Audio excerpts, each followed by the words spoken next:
Bonjour, je suis Stéphane Warou, technicien et formateur chez Whatsoft. Aujourd'hui, nous allons aborder la gestion des vérifications sur N-able RMM. Cette vidéo vous permettra d'optimiser votre proactivité sur la gestion du parc de vos clients.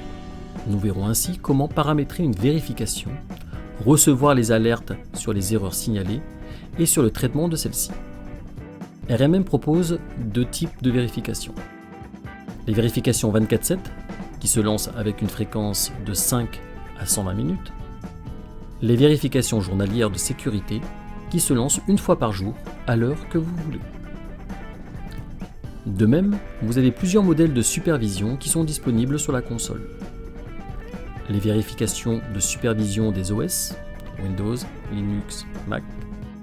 Des vérifications liées à la supervision des applications, du réseau, des sites web, etc.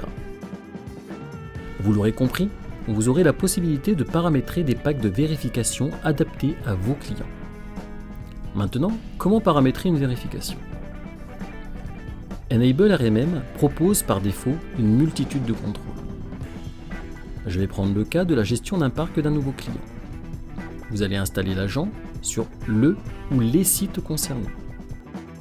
Ensuite, déterminer un poste et un serveur témoins qui vous permettront de tester les vérifications que vous désirez mettre en place.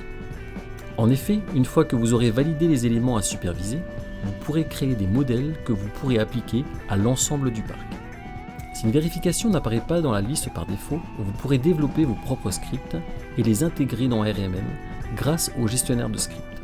N-able met à disposition son logiciel de création de scripts Automation Manager. Cet outil vous permet de créer des scripts sans une connaissance approfondie en PowerShell. Une fois que vous aurez paramétré l'ensemble de vos vérifications, créez vos modèles et testez ceux-ci. Vous pourrez appliquer les modèles aux différents postes.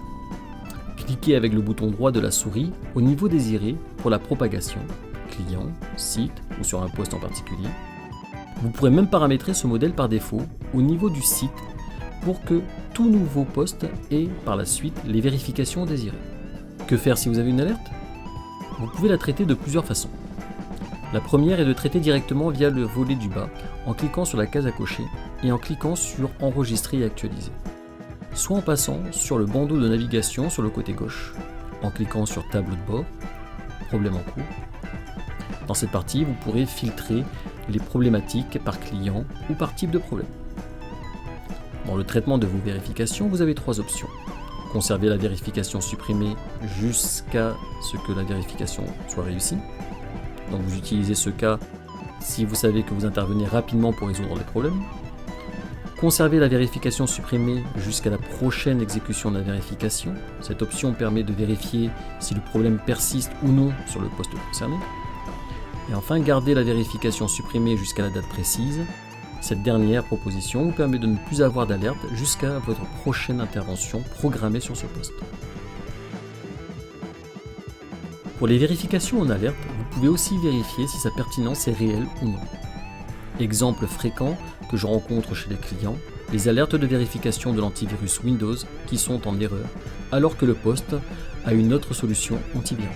La solution ici est de supprimer les vérifications inutiles. C'est tout pour aujourd'hui, je vous donne rendez-vous à la prochaine vidéo.